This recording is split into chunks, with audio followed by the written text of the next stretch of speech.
Xin chào quý vị. Chào mừng quay trở lại kênh. Đây là series Đức Phật đã thực sự dạy điều gì? Tập 6. Trong tập trước, chúng ta đã cùng nhau nhìn lại 3 nguyên tắc cốt lõi trong lời dạy của Đức Phật. Không làm các điều ác, siêng làm các điều lành và quan trọng nhất là thanh lọc tâm ý. Chúng ta cũng đã thấy rằng khi thiếu đi một trong ba, sự thực hành rất dễ trở nên lệch lạc, dù bề ngoài có vẻ đúng đắn. Từ đó, một câu hỏi tự nhiên được đặt ra. Nếu con đường đã được chỉ ra rõ ràng như vậy, thì vì sao Đức Phật lại nhiều lần nhấn mạnh rằng đừng tin vội, đừng tin chỉ vì truyền thống, vì số đông hay vì uy tín của bất kỳ ai? Đó chính là trọng tâm của tập hôm nay. Một trong những điểm khiến lời dạy của Đức Phật khác biệt sâu sắc với nhiều truyền thống tư tưởng khác chính là điều này. Ngài không yêu cầu con người phải tin ngay. Trái lại, Đức Phật nhiều lần nhấn mạnh rằng niềm tin mù quáng không giúp con người thoát khổ. Tin chỉ vì nghe truyền lại, tin vì số đông tin vì đó là lời của người được tôn kính. Tất cả những kiểu tin ấy đều có thể dẫn con người đi lệch khỏi con đường giải thoát.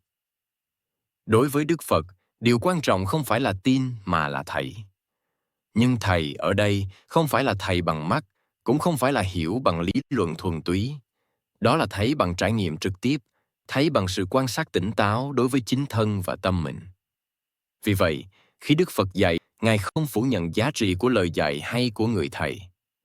Ngài chỉ nhắc rằng lời dạy dù đúng đến đâu, nếu chưa được tự mình kiểm chứng, thì vẫn chỉ là kiến thức vay mượn. Một người có thể thuộc rất nhiều lời hay ý đẹp, nhưng nếu đời sống vẫn đầy phản ứng, dính mắc và khổ đau, thì những lời ấy vẫn chưa trở thành trí tuệ. Đức Phật nhìn rất rõ điều này, nên Ngài đặt trách nhiệm giải thoát hoàn toàn vào tay mỗi cá nhân. Không ai có thể tự thấy, thầy thấy hay giải thoát thầy cho người khác. Chính vì vậy, con đường mà Đức Phật chỉ ra không phải là con đường của sự phụ thuộc, mà là con đường của tự do nội tâm. Tự do ấy bắt đầu từ việc quan sát chính mình. Quan sát thân khi hành động. Quan sát lời nói khi giao tiếp.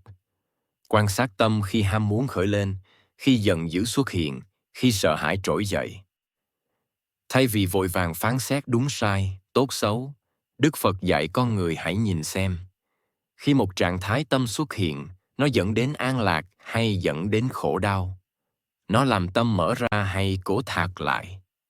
Nó khiến con người tỉnh táo hơn hay mờ mịt hơn? Đây chính là cách tự kiểm chứng mà Đức Phật nhấn mạnh. Không cần tin ai nói.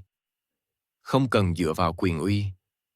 Chỉ cần nhìn thẳng vào kết quả thực tế trong đời sống. Nếu một cách nghĩ, một cách sống, một cách tu tập khiến con người bớt tham, bớt sân, bớt si, tâm nhẹ hơn, sáng hơn, tự do hơn, thì đó là con đường đúng, ít nhất là trong khoảnh khắc ấy. Ngược lại, nếu một điều gì đó, dù được khoác lên danh nghĩa cao đẹp, nhưng lại khiến tâm ngày càng căng thẳng, chia rẽ, tự cao hoặc sợ hãi, thì điều đó cần được nhìn lại một cách nghiêm túc. Tinh thần tự kiểm chứng này cũng giải thích vì sao Đức Phật không xây dựng giáo pháp dựa trên những điều huyền bí hay phép màu. Ngài không khuyến khích con người chạy theo những trải nghiệm lạ lùng, mà khuyến khích họ quay về với những gì đang diễn ra ngay trong đời sống thường ngày. Chính ở đây, ta thấy rõ Phật Pháp không tách rời cuộc đời, mà đi thẳng vào cuộc đời. Một người không cần phải trở thành ai khác để tu tập. Không cần phải có niềm tin đặc biệt. Chỉ cần có sự thành thật với chính mình và sẵn sàng quan sát. Tuy nhiên, tự kiểm chứng không có nghĩa là tùy tiện hay buông tha. Đức Phật không dạy con người làm theo cảm xúc nhất thời. Ngài dạy họ quan sát một cách liên tục, kiên nhẫn và có phương pháp. Sự thật không bộc lộ ngay lập tức cho người nóng vội. Trí tuệ không xuất hiện cho người chỉ muốn kết quả nhanh. Tự kiểm chứng là một tiến trình. Một tiến trình đòi hỏi sự tỉnh táo, trung thực và bền bỉ. Khi con người đi trên con đường ấy, niềm tin nếu có sẽ không còn là niềm tin mù quáng, mà là niềm tin được xây dựng trên sự thấy biết trực tiếp.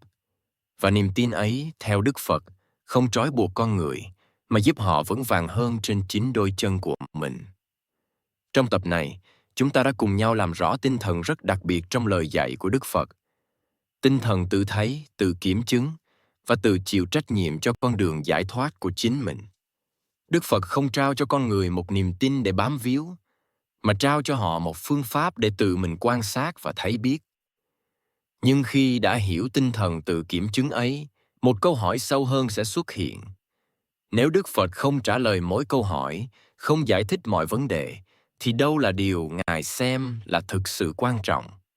Và vì sao có những câu hỏi mà Ngài cố ý không trả lời? Trong tập tiếp theo, chúng ta sẽ cùng nhau tìm hiểu những câu hỏi Đức Phật không trả lời và lý do sâu xa đằng sau sự im lặng ấy.